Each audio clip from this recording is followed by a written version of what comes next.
everybody. Good morning, everyone. You can see some of the very familiar faces. Ah, Hi, Jackie. nice to see everybody. I'm just admitting everyone, Yeah. and we'll give a couple of seconds to everyone to get in, and then we will start. So if you guys can turn on your video so I can see you guys. Yeah, see everyone's beautiful faces this morning. Don't be shy. I'm as camera shy as you guys are, so I hide behind the camera. Morning all, looking forward to today. Likewise. Morning. Right, so we have about 27 people on, so I think we could start. Anyone who's a little bit late, I'll admit them, so don't worry about that, Hart. Let's start because we have a lot to cover. So good morning, everybody. I'm so happy to see everyone this morning. Thank you for joining us for this photography masterclass with Hart Tan from Tomato Photo. One thing that we have to remember, please stay muted so that we can always hear Hart. And if you have any questions, just pop them in the chat and I'll read it out loud for Hart to answer. So with that, Hart, do you want to take over so that we can learn everything about photography from you today? Sure. Good morning, everybody. I hope everyone is well in these COVID situations. So I'm going to take you guys to practical courses today, which I hope that you guys can use all the knowledge that I'm sharing today. It's nothing new, but it's something of a reminders of what we do here in the studio. So as you can see, I'm in my studio early in the morning, and I love to be here because it's kind of like a little main cave of mine. So I'm going to share my screen for my presentations, if I can find it. Let me just open up another one. 2 seconds. Cool. And I can play that. Desktop one.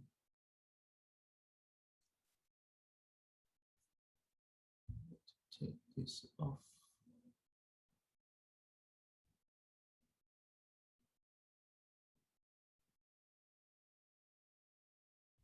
Huh.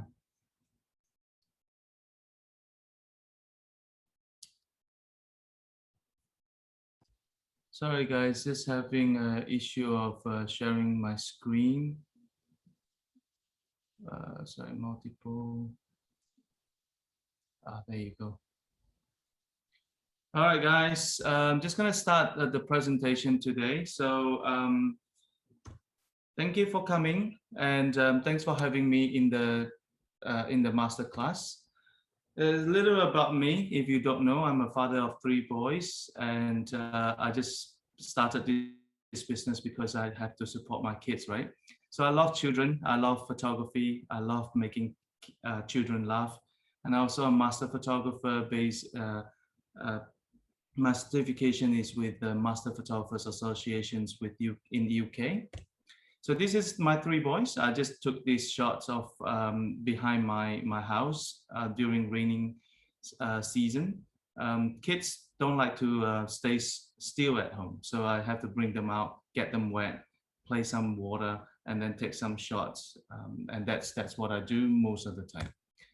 So the topic today that we're going to cover is 4 things. 1 is understanding people.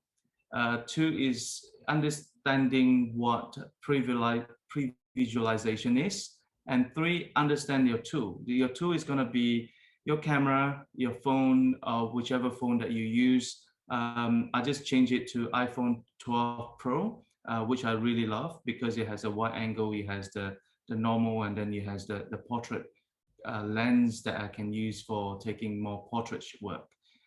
Last but not least, I'll give you guys some tips on how I would set up the shots and where I use and what lighting I will use and things like that. Yeah. if you have any questions, please pop them into the chat. So Susan is going to help me later on just to tell me what you guys are asking, so I can answer them as I go along. You don't have to wait all the towards until the end. Yeah. So first, understand people. People actually, let me just make it look smaller here.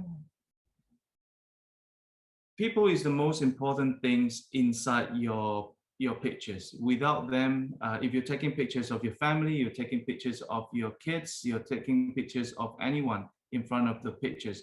Don't forget, cameras are just cameras. No matter how expensive the camera is, you still need to make sure that the people in front of the camera, one, they need to be very comfortable. So you try putting yourself in front of the camera all the time, which I do, to make sure people that you understand what people are feeling when they're in front of the camera. It's actually quite uncomfortable. So if they are not comfortable, they're not going to be themselves. And when they're not going to be themselves, they won't be able to give you their best. They won't smile nicely. And one tip that I always tell parents is this: every kid is different. Even the same kids at different time would behave differently. So just leave it to me in terms of managing them. Now, when you need to think, if you want to make children laugh, rather than tell them to smile, don't do that. Kids are very inquisitive and they're very curious, and they're also very naughty at the time. So if you tell them that, just set up the whole shots like having a play, something like that. So what I do is I always pull out a chair and I'll say, guys, this is a very special chair. And this chair, everyone sit on it, will giggle, but I want you to do something. I want you to not sit on it, and I don't want you to giggle if you manage to sit on it. So that as kids, they were just very curious, like, why do everybody smile when they sit on the chair? So what they do is they will try their very best, and they will sit on the chair and they will start giggling, and then just say, no, no, no, no, no, don't giggle, don't smile, don't smile. And they will just burst into laughters and things like that. And that's how you get them to start into the sessions. Okay, so once you actually start, they will just keep laughing. So you just need to keep the momentum going, just play with them, and don't take it as, I take the pictures, you listen to me. There's no such things in photography, especially with your children or people that you know. So make them feel what they want, what you want them to feel. Like if you want them to really smile, just make them smile. Like, can you tickle them? Can you make a silly jokes? Boys like fart sound, like, they're being silly and things like that. You don't have to worry about how you look in behind the camera, because no one's gonna remember. So that's how I do it. Children at different ages have different mindset, so you make sure you work with each and every one of them. Like a newborn, just driven by comfort, food, warmth, cuddles, and stuff like that. 6 months old, they like faces, they like loud noises, they like squeaky toys and stuff like that. So 1-year-old, they like to do what they like to do. They're a bit timid, so you need time to warm them up. So invest the time to warm them up. If you have kids at 2 years old, they're gonna do what they want to do. So you're gonna have to entice them to do what you want them to do for you. So the last things you want to do is to say, I'll give you a lollipop. As soon as you give them the lollipop, that's the end of the sessions. So usually I would ask them something like, do you like lollipop? They're like, yeah. Then I say, great. So before we get to the lollipop part, let's do these things with me. And it will just take a couple of seconds. And then they're like, I want a lollipop. And then I'm like, great, let's have the lollipop. What lollipop do you like? What color lollipop do you like? You're just dragging the whole things longer and longer and longer and longer. So you keep asking them questions like, what colors do you like? What flavors do you like? How do you like your lollipop? And things like that. So there'll be 101 questions I will ask kids at this age about lollipop until I get all the shots.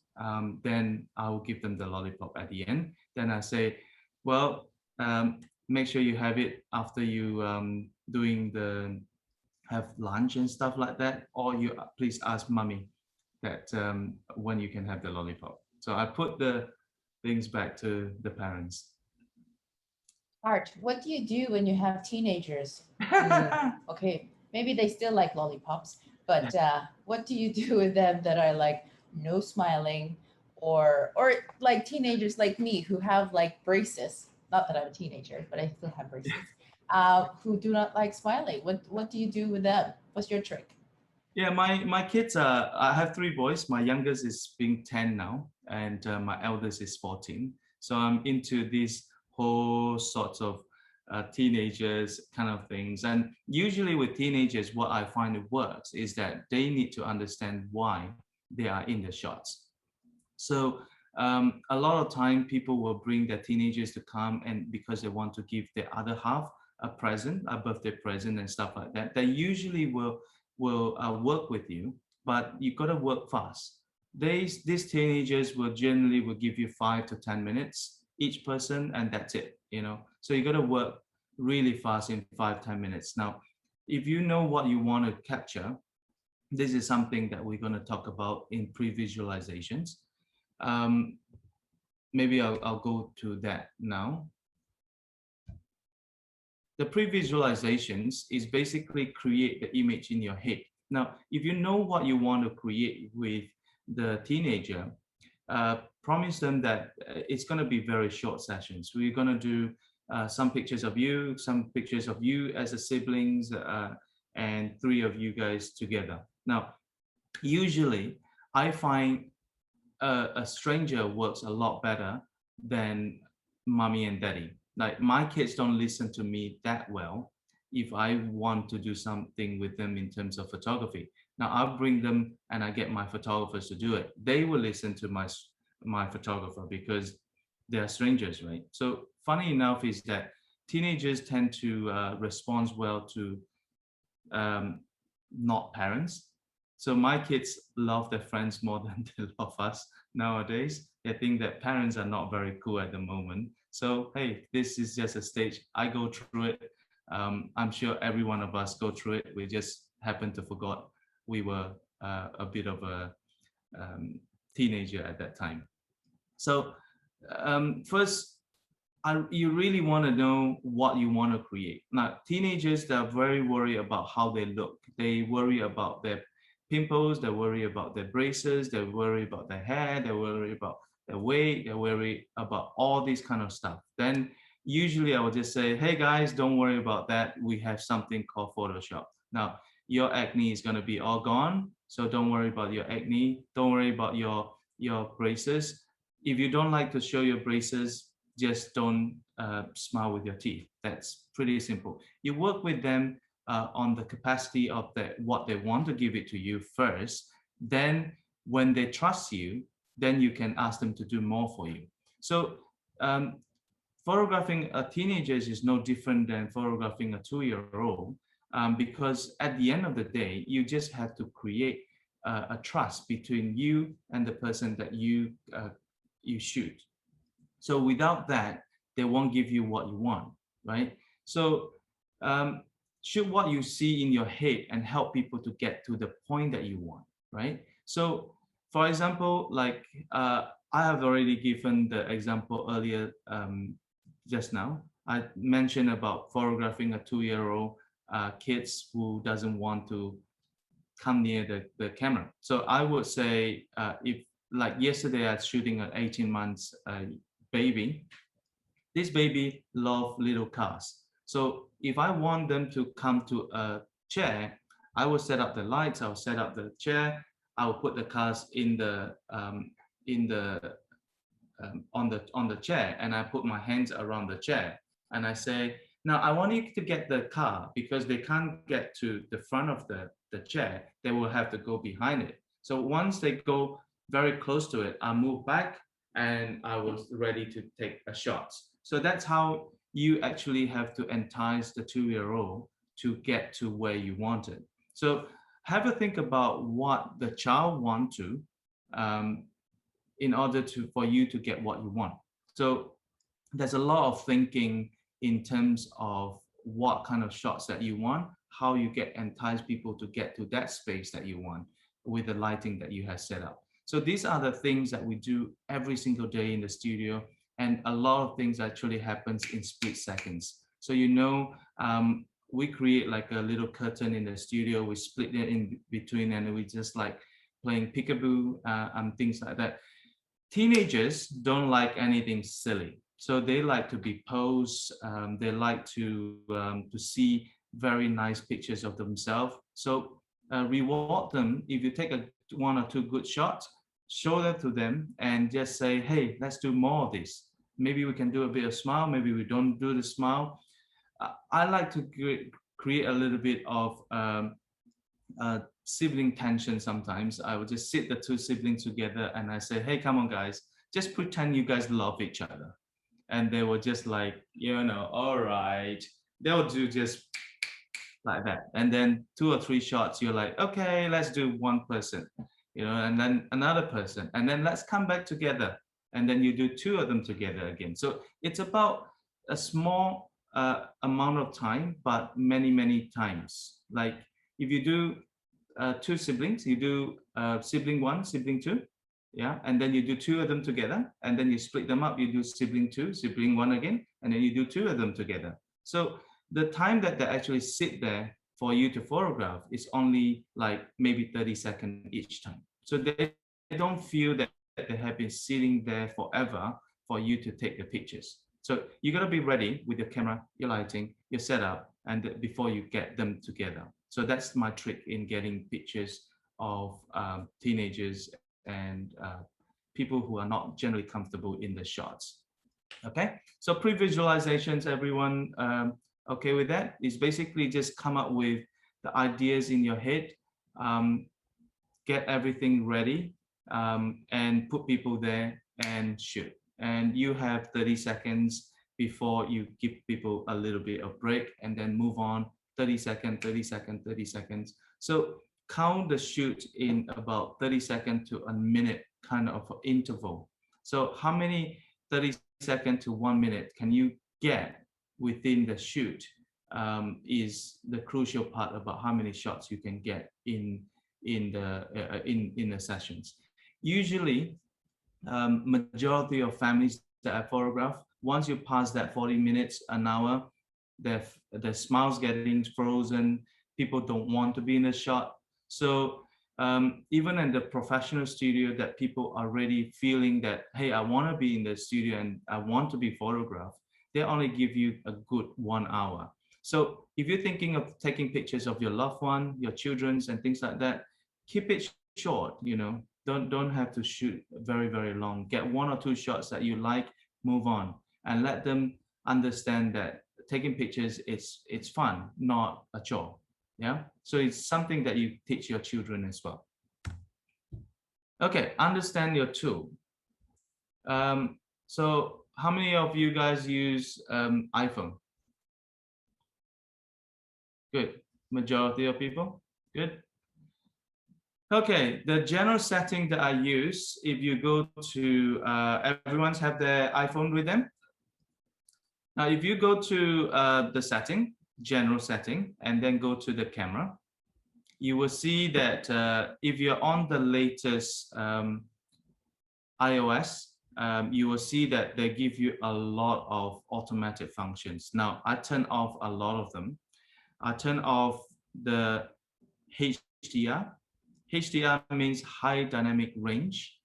These kind of functions actually will make your pictures look really weird, especially when you have very bright and very dark area.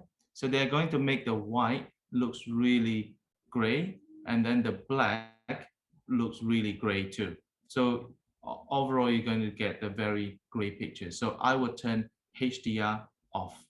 Yeah. Another thing that I would do is if you guys are on iPhone 12 Pro, you have this scene detections turn it off as well, because this is what the iPhone nowadays will come out with the sort of artificial intelligence will tell the camera, oh, this is shooting a landscape. But if you put a landscape and the people in the scene, and if you take the scene detection, they're going to say, oh, it's a landscape. So the people is no longer important, and they'll make the people looks really dark while exposed for the skies and things like that. So just be careful of this kind of stuff, okay? Now, I'm going to show you what I'm going to use. I'm just going to switch over to sharing another screen, which is my...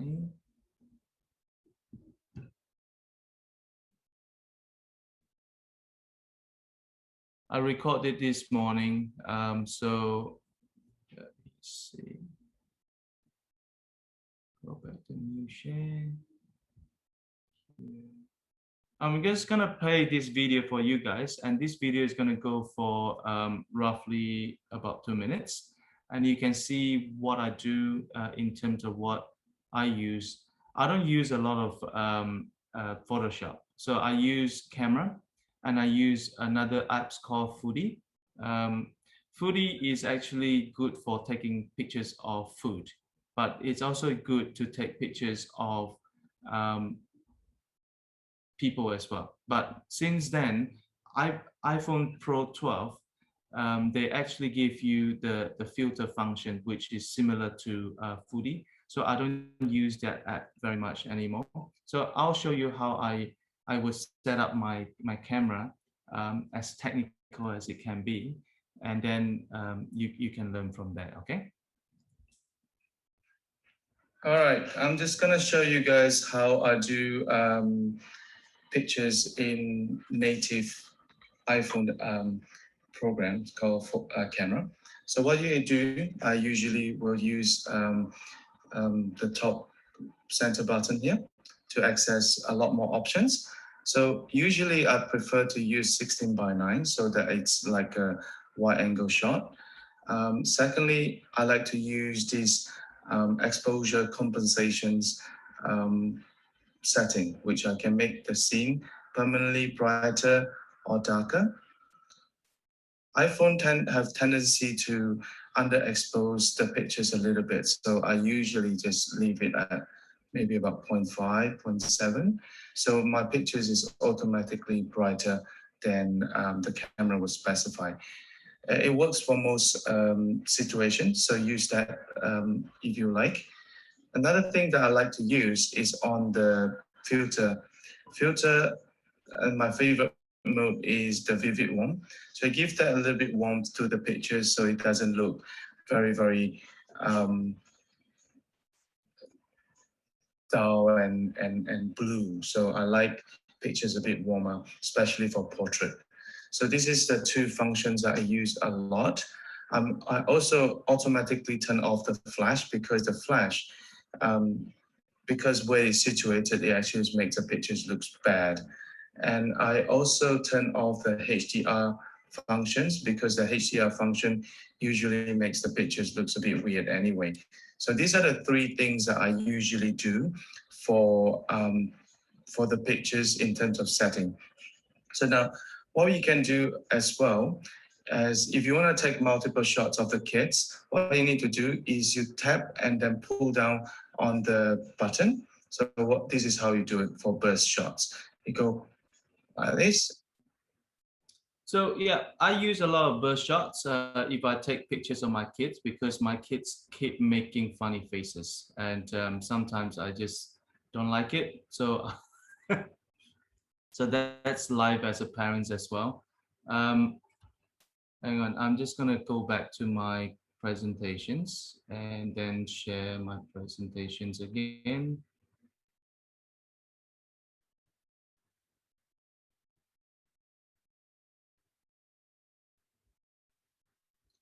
Okay, so everyone's know I only use that many functions in my camera. So the least you do, the least you tinker with your camera, the more you can actually focus on the people in front of you.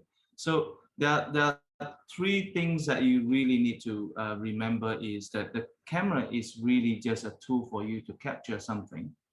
And I usually only use these three functions in the camera for me to take the pictures. Now, one thing, another two things that you need to really remember is actually remember what kind of pictures that you want to take, and then make sure that you connect with the people. Now, in the typical sessions with me, I usually would say we spend between 5 to 10 minutes before any serious shooting. So we would just talk, we would just having a chat, playing with the kids, gathering with the kids, be their best friends. Like teenagers, talk about things that they like to talk about. Ask them what games do they play. Ask them things that they like to things. And I say, hey guys, do you guys need Wi-Fi?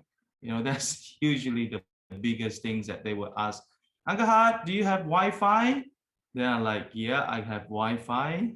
But before I give it to you, let's do something together. So it's more like I give you something, you give me something. Sometimes it feels like a barter game in the studio sometimes, but we gotta do what we gotta do in terms of getting the shots. So everyone's cool with that? Yeah, good. How are we Oh, going with actually, the time? I have a question. Sure. Does it matter if you have an old phone, like an iPhone 7 Plus or something like that? Well, it's not really considered old, but now with the new phones that come out every year, obviously the function of the camera is gets better and better. But would the iPhone 7 Plus still be considered an okay phone to do pictures, like, portraits and stuff? Yeah, don't get me wrong. I think every camera can take good pictures, but ultimately is how good is the quality of the pictures when it's printed. Now, if you're going to use it for just Facebook and things like that, usually it's totally fine. But when you start want to print them, the newer camera will usually give you a much higher quality. So, well, I don't work for Apple. So, but if you guys love finally need to find an excuse to change another phone, this might be it. I don't change my phone that often. I usually wait for 3 or 4 generations before I change. I had the iPhone 5 and I have an iPhone 8 and I have iPhone 12. The reason why I changed from iPhone 8 to iPhone 12 is because I went swimming with my phone and I forgot to take out my phone. I'm sure everyone's of you guys have experienced one or time on the other. Funny thing is that nowadays the camera will, the phone actually says that it's waterproof, but it's not really once you actually change the battery. So just be careful about that. Um, the differences between the iPhone and our professional camera is how big the sensor is. If you look at the camera on the iPhone, you see that the lens is really small.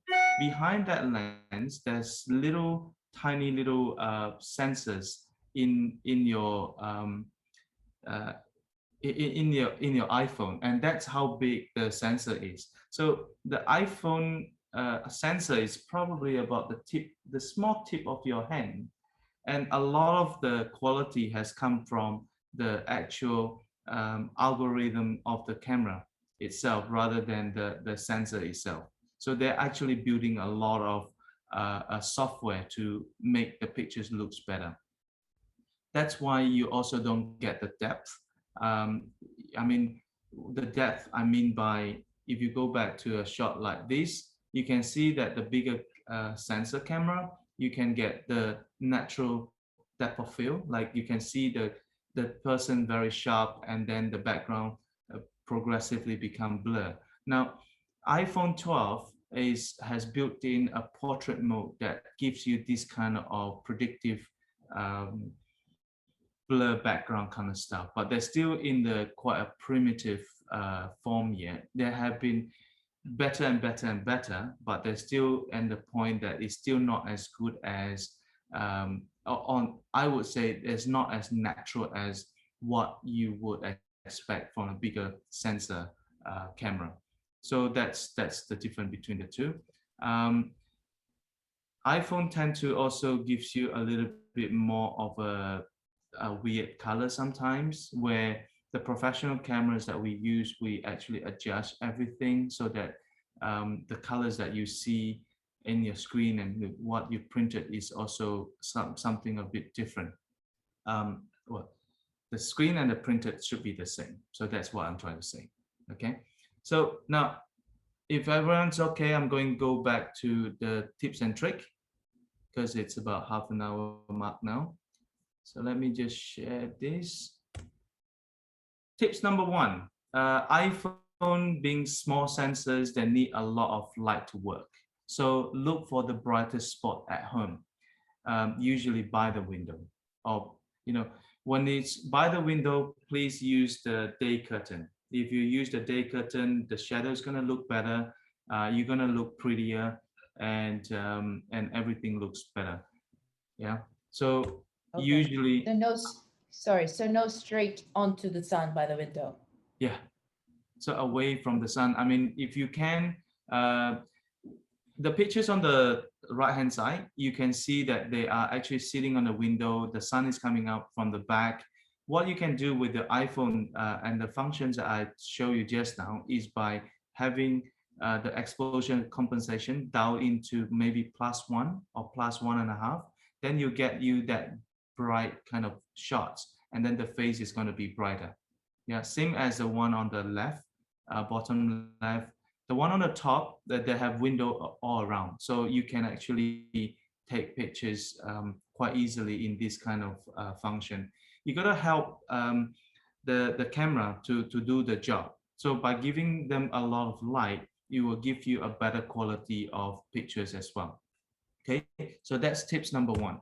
Tip number two, I always look for white wall, white bed sheets. If you don't have white wall, if you have white bed sheet, hang it over the wall or the cupboard and things like that. That will gives you a white wall for you to shoot. So white wall, you can shoot a lot of things, very clean kind of pictures. Put the kids on it with the lighting, with the window next to it. So usually where you are, where your subject is, the window should be next to you. So you form a little C. So the window is one side, your subject is one side, and you're on the one side. So that's a little C if you can see it. So that's how I usually place the subject. And any home is the same. I go to any home, any places, I just look at the window, I place the subject and the people. So the things that we know is not sophisticated. You just need to know how to deal with the children. So tips number three, best time for photo shoot. Don't pull your kids at your convenience and say, hey, let's do for some photos. Usually the celebration is fine. If the younger kids, you got to do it early in the morning or when they wake up and happy, and find, time, 5 minutes here and there, take some shots. You're with them all the time. So yeah, schedule in 5 minutes here, there of your time, take some pictures and then let them go and play. So they don't feel like taking pictures is such a chore. Make sure that they know that, hey, if you give me 1 or 2 minutes, I'm done with it and you can move on. Now my three kids are very smart. They're like, Daddy, oh, come on guys, let's get in and smile for Daddy. And Daddy was like that, and then he's gone, like so my kids are being taught that I'm quick, I will just take up maximum 1 minute of their time. So I'll make sure that they giggle with, I say something that will make them giggles and stuff like that. And I take a couple of shots and I say, okay guys, move on and give you time, give you guys something to play and blah, blah, blah. So that's Hart, best time for pictures, yeah. I have a question. So Lynn is asking, if we go back to tip number two, Yeah. Lynn is asking, does the texture of the wall, cloth, bed sheet matter? Yeah, so try something that is not too harsh. I like cotton. or something that you can kind of iron, or you can use like a blind, yeah, like Okay. a day curtain kind of blind. So they are soft, Right. yeah. I just have another question with she's so beautiful. These pictures, the three pictures here are so, so beautiful, but I have a question with black and white Mm, pictures. If mm, I take black and white pictures through the iPhone, and you're talking about like visualization and stuff like that, I do have the visual in my head. I mm. take a picture from my phone. It doesn't come out like this beautiful black and white, like you have here. Um, so let's just break it down. So for this one, maybe should I increase the exposure of my camera to take this kind of picture for the black and white, or does that not really So matter does at your all? pictures come out very dark or what?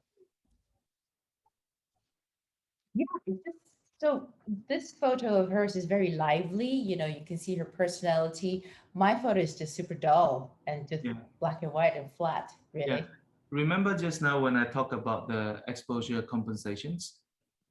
When you when you point your cameras into a bright scene, white wall, white of anything, the camera will say, hey, hey, it's not white, it's actually gray. Every camera is actually exposed to 18% gray. So they will say it is not white, it is not black, it's always 18% gray. So what you need to do is if you white wall, you just gotta have to increase your exposure compensation and then lock it in maybe about 0.7, 1.0. So the scene actually looks brighter already. So your pictures doesn't look very dull. So that's the setting in the iPhone that you can do. Or otherwise, what you can do is you press and hold, and then there's a little sun next to your square, and then you just need to slide out. I personally find that if I adjust it in exposure compensations, it gives me more freedom to work. And another thing Okay. is that if you like to take pictures like these, don't chase your kids around, entice them to come back to the same spot because every time you move, the lighting change. So when the lighting change, you have to change the light, the setting in your camera on your iPhone, and it becomes too many things for you to do. Got it. Okay. So let's move on. How to get the best smile? I usually play peekaboo with the kids. I get them to dance. I get them to spin around. I get them to jump around. I get them to pictures the silliest moments that they have at school of their best friends. All these little things. And boys being boys, if they're like 5 or 6 years old or 7 or 8 years old, boys don't like to kiss each other. So what you do is you put them together, get your camera ready, and then you just say, hey, give each other a kiss. They were like, no. That's the time that you just do the burst shots, and that you get a lot of genuine, real kind of expressions. So sometimes I was just like, I have this little machine here. I'm just gonna get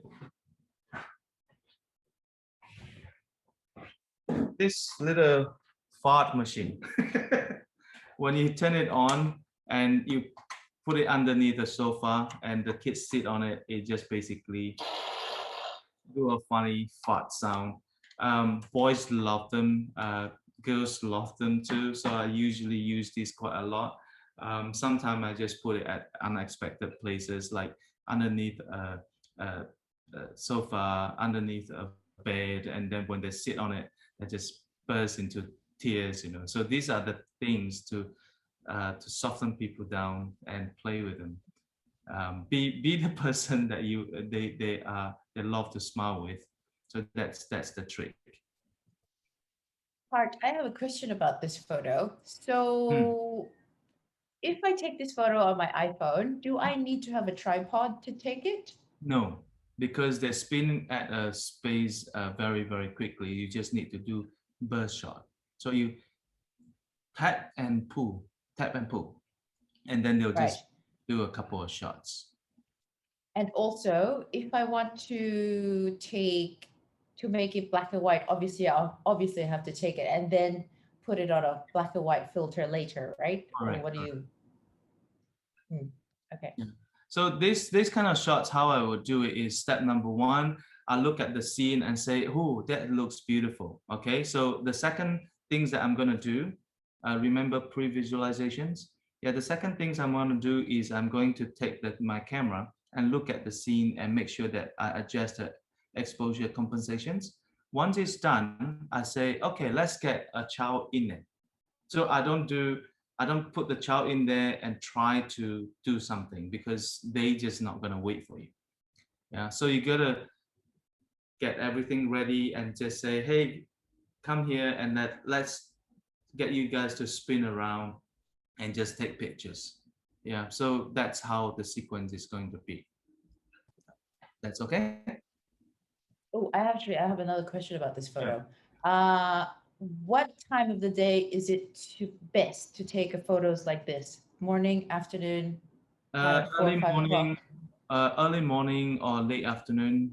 Usually for the outdoor. This is in the Ruffles Hotel, by the way. Usually early morning, like 8 o'clock in the morning, or late in the afternoon, say about 6 o'clock.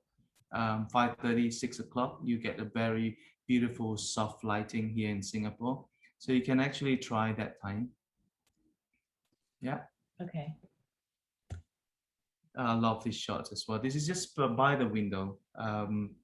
And yeah, how long should you shoot? I mentioned it before. I would say it's 5 minutes interval. Keep it short, maximum 20 to 30 minutes before people think it is a chore to sit for photo shoot. So usually in our studio, we don't shoot more than an hour unless it's a big family group. We need more time to prepare everybody. But a family usually come in and out in about an hour. So and a lot of people say, I don't have time for photo shoot. I like, well, can you spare an hour? You know, plus half an hour travel to and from studio. So it's pretty simple. Yeah. And this is shots that I do in the studio. I don't always do shots of everyone's looking the camera, but I love kids playing with their favorite toys. Ultimately, we take pictures because we want to remember our kids, what they do, what they love, what kind of things that we want them to remember when they grow up. It's not for now. It's actually more for later on when they grow up. I have stacks of albums at home of my kids, different time, different travel. So as they grow up, they will tell me the stories about their life because they remember it through looking at those pictures. If we don't print out, they sit on my computer. And when they sit on my computer, they don't get to remember their memories as well. So yeah, so I love things like that. This kind of age is kind of funny age where one don't like the other. One will like the brother very much, but the brother won't let them kiss them very much. So you gotta have to entice the brother first, and they say, "Quick, quick, quick! Let's give him a kiss." You know, and then that come and go just like that. So you just have to be prepared. Any cameras in the world are too slow for you to react. So you gotta have to prepare yourself to capture the pictures. You can't react with the camera. So capturing the moment, it's a very bad words to use to capture a good pictures because it's more like you need to prepare for the moment. So when it happens, you have to click.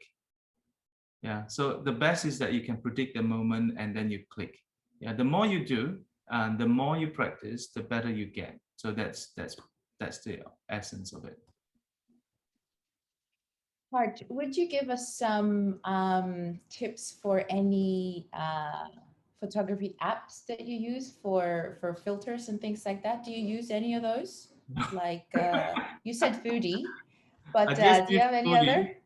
Yeah, I use Foodie and I use a normal camera because I don't use a lot of filters, by the way, because every time you put a filter on it, they actually degrade the photos a little bit. So I rather take the pictures as close to the original as possible. And if I really need to work on it, and then I use editing software. So I don't use the photo app, but I use editing software like Photoshop. Now Photoshop has the mobile version now, which you can download and use them. They're quite powerful. Um, some other people will use, my wife will use other, but I don't know what she uses nowadays. Mm. I use Snapseed, Yeah. which we had a tip about from our last photography masterclass. It's pretty good, but you got to sit for a number of hours to kind of learn how to maneuver it. There's quite a lot of functions on it, so Yeah. but it's great. Yeah, so I mean, there's a lot of photo editing functions, apps out there. So pick one that you like, and learn how to use it properly.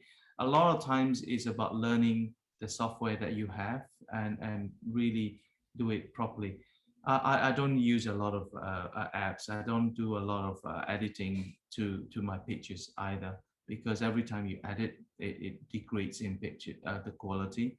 So I just keep it as close to the original as possible. I just take away the little things like little jits, little lines and stuff like that. But other than that, I'll just keep it as natural as possible. Okay. Good. Let's move on. Clothing choice. A lot of people have asked me what should I wear for a photo shoot. It's very subjective, but usually what I would say is that if you're going to take pictures of a family, right? So the focus is actually on the face. The face is what we want to remember. So let's try a clothing that is not competing with the face. So a lot of patterns usually would draw your eyes to the clothing rather than the face. So I would say solid color, slightly darker color, or pastel color, that works really well. White somehow doesn't quite work very well for uh, iPhone pictures because they tend to tone it into a slightly blue or slightly green. So wear a little bit of a soft colors, dark colors like blue, soft pink, soft yellow, something like that works really well. So stay away from writing, stay away from a lot of patterns. So I would like to call it, just keep it simple. So if you see, sorry, the couple of pictures that you see that I shot of those kids, they are all wearing very neutral kind of clothing. So you can actually focus more on their eyes, on their face and their expressions and stuff. So this is one of the tricks for photography as well. Something like that is something simple. It's on the bench on Garden by the Bay. I love the texture of the peeling things. Yeah, She's so cute. so too cute.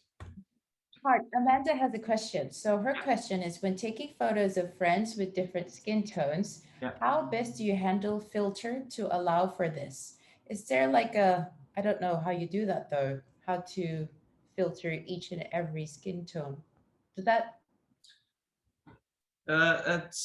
Filters is kind of the things that you use based on what your personal preference. There's no right and wrong. So different skin tones work differently.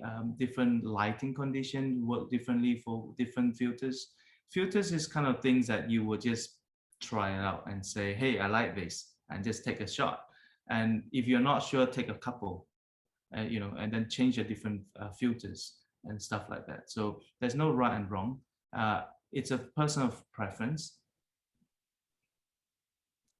if everything goes wrong, just go black and white. Then no one's like, hey, you may be too dark or you may be too bright or kind of thing. Yeah. So if everything fail, just turn your filter pictures into black and white. Yeah. I used to love black and white for a simple reason. I don't have to manage the skin tone. But nowadays, I just love black and white because I love how you actually draw your eyes to the subject even more. Yeah. So like this scene here, the bench is actually red. So your eyes is usually drawn to the red first, and then the child second. And I choose the bench because it's red and green behind it, and it kind of give you that contrast that your eyes will pick up more easily. So these are the little things about design and color range inside the pictures, but they are a bit more advanced. I don't want to confuse people. Okay, so what to take? I usually take a lot of interactions between people. I love interactions between mother and the child, father and the child. At the end of the day, the number one kind of things that parents will tell me is that, hey, let me lose a couple of pounds before I jump in the pictures with my kids. To be honest, I don't think my kids even care about how I look. They just want me to be there. They just want me to be jumping in the pictures with them for most of the time. So they remember. I mean, I don't remember my mom being fat or skinny when we grew up taking pictures as a family. But now that she's gone, all I have is the pictures of her, and that's what I remember of her. Is like every 2 to 3 years, she would just drag us to photo shoot, and I used to hate it as a teenager because I like this is not what I want to do, you know. But some photographers make it really difficult. Some photographers make it really fun. So yeah, so that's sort of the things. If you don't want to go to a studio, take turn with your husband. You know, you take pictures of your husband with the child. Your husband take pictures of you and the child. If you really want to, buy a tripod that can actually hook up your little iPhone and then put like timers, do some shots, have fun with it. I mean, it's important for to put yourself into the picture so that you have a record of your life and your life with your children, basically.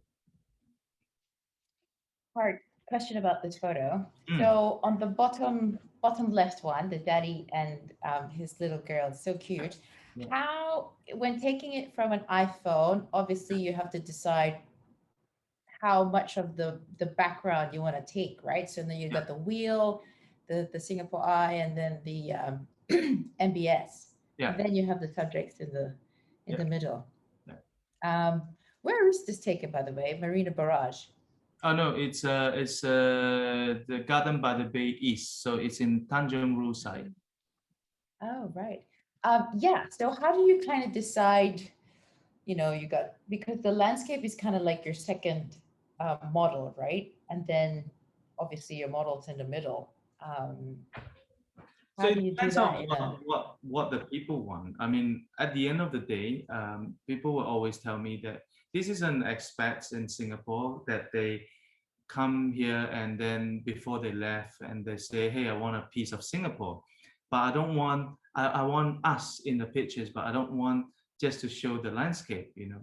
So they wanted to tell people that, hey, this is Singapore. So I drop hint of the Singapore skyline in the pictures so that people know, oh, that's MBS, oh, that's Singapore Flyers, but without actually so sharp that actually brings attention to them, but it's more on the subject matter that is important. So when you see these pictures, it's kind of like lovely family pictures of the father and the child, but then you can tell that it's actually in Singapore. So that's sort of the things that I think about when I create pictures for families as well. So if their brief is like, how do I want to remember Singapore? Okay, so which part of Singapore do you want to remember? You know, a lot of them say, hey, I want city, I want to see the Marina Bay, I want to see this and that, but we want the portrait. So you gotta have to start thinking how much of the things that you want to be in, how much of the things that you don't want to be in.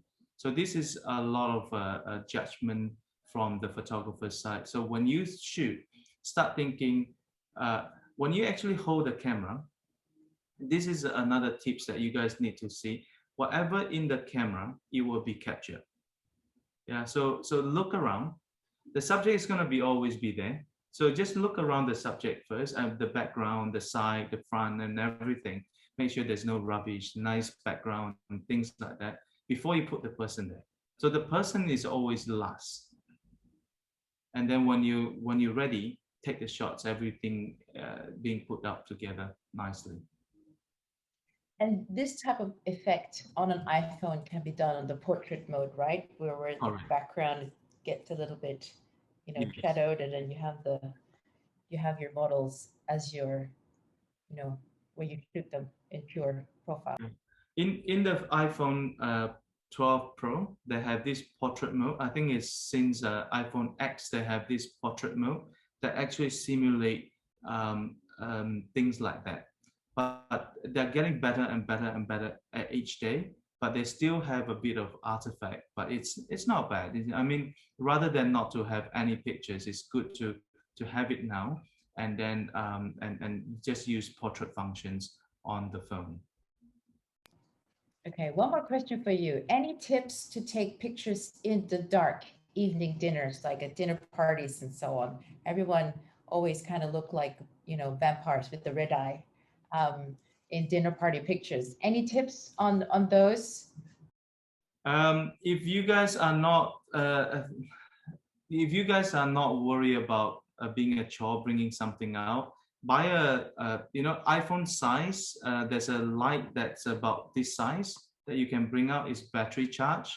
Just use that light and then have another phone and taking pictures like that. Or what do we do as a group of friends is that we all turn on the lights on behind the iPhone, and then we just have 4 cameras, 4 lights shining at us, and then 1 camera was just taking pictures of ourselves. So that's how we do it in a group setting. I will turn off the flash function, because that flash function would generally give you that red eye and like a deer in the headlight kind of look to it. So if you want, position yourself in the positions that is a bit brighter, or bring an external source of light, like a little LED lights that is quite small nowadays that you can actually charge, bring out, and then pop some lights out there. You can put like orange filters to it so that it's not too cold. So that's what I do in a very dark environment. iPhone 12 Pro also gives you that night mode. So if you can bring a tripod, nowadays they give you that 2-second exposure. So they will take 2 seconds, so to brighten up the whole environment to take a better pictures at nighttime. But it's still not as good yet. I'm sure in another 2 to 3 years, the phone will get so much better. At night will be a breeze. But for now, bring a light or stay very close to the light. Choose your location for the shoot, basically. Great. Another question from Kim is, any tips on how to make kids look straight at the phone lens when taking photos, like these photos you have here on the left? I always try to get my dogs to look at the camera, but I always have to dangle something for my dogs. Is that how you do it with like small little children? Dangle the lollipop, and then they look in the lens. I'm actually the biggest monkey, right? So what I do is I will peer myself out of the camera, like this. So they will look at me, right? So if I do this, they will look at me. So they will look into the camera. So I never, a lot of people ask me why I shoot alone. That's for the particular reason is that when you have an assistant, the child either look at the mommy or the daddy or the assistants, but not you.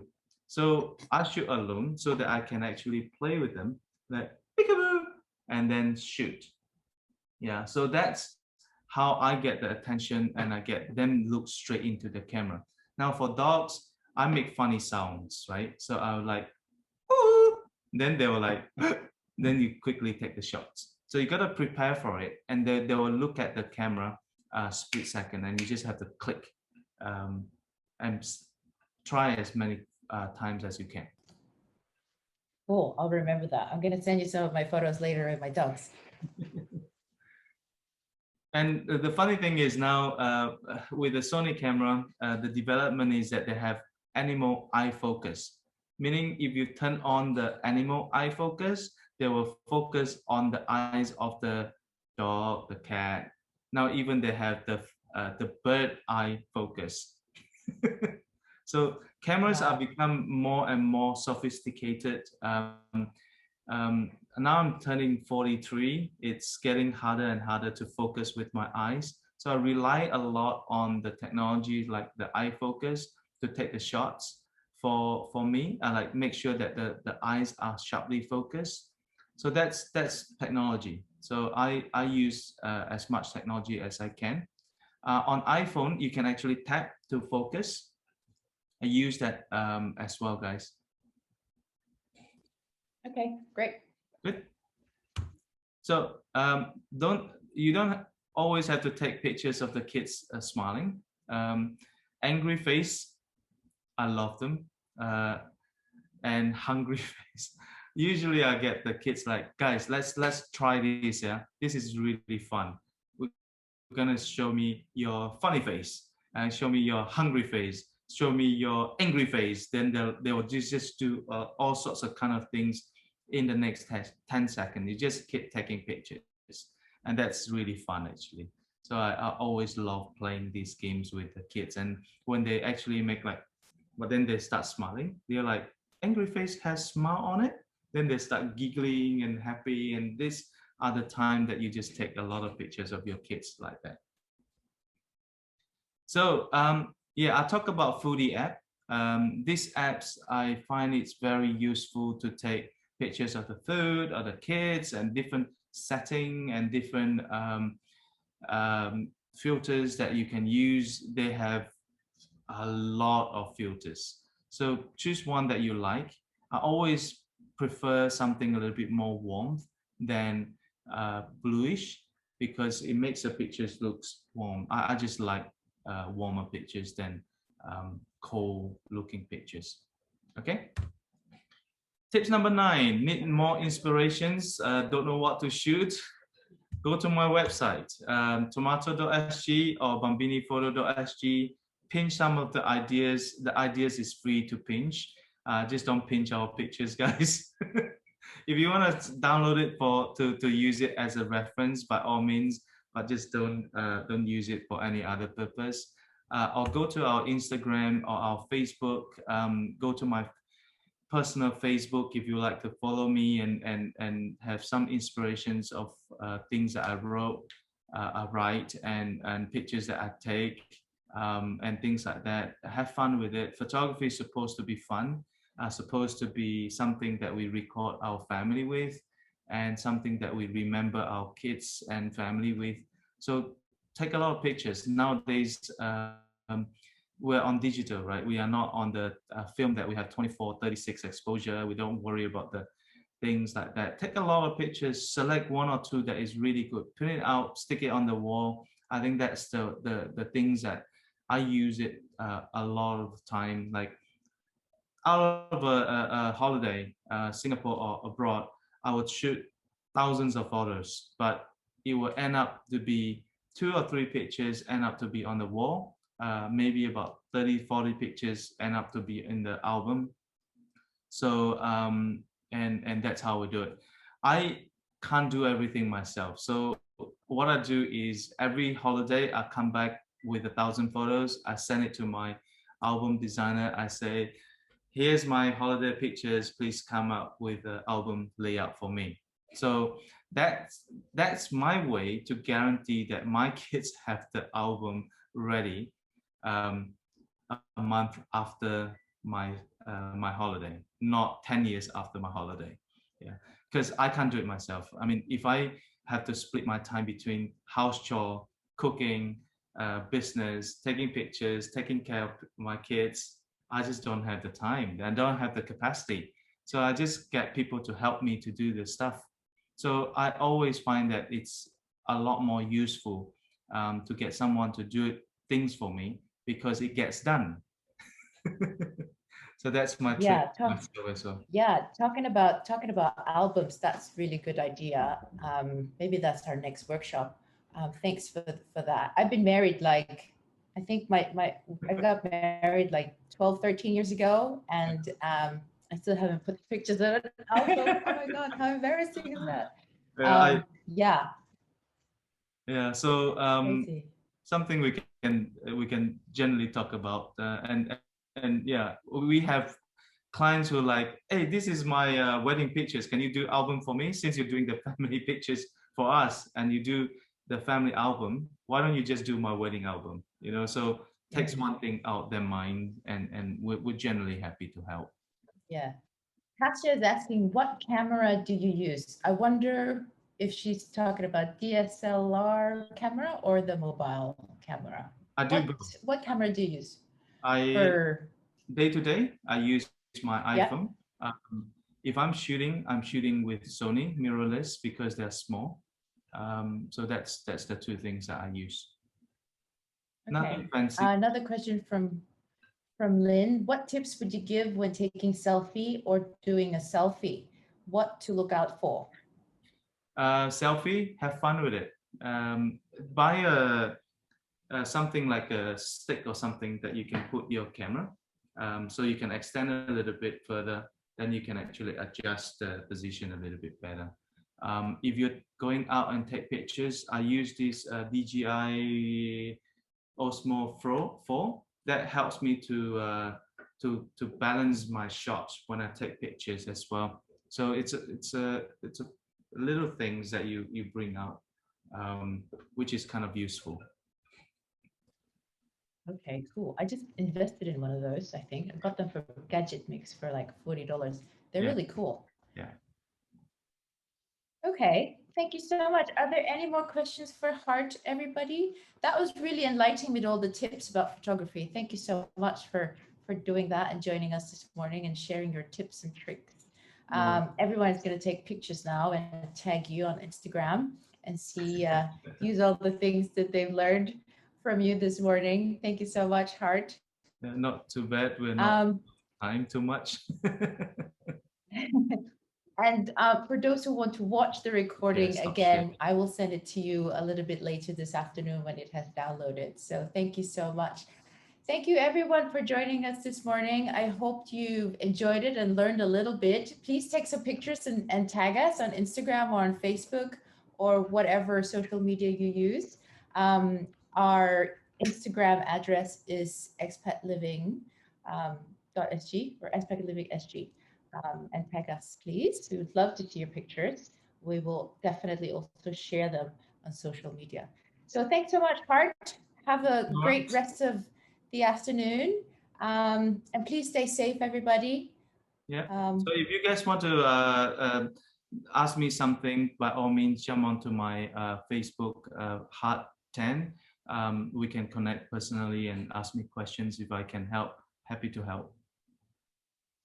Great. I just want to inform everybody, our next workshop is going to be a drinking workshop. We are going to get drunk, and we will be doing a virtual gin tasting because, you know, there's nothing else to do in Singapore at the moment.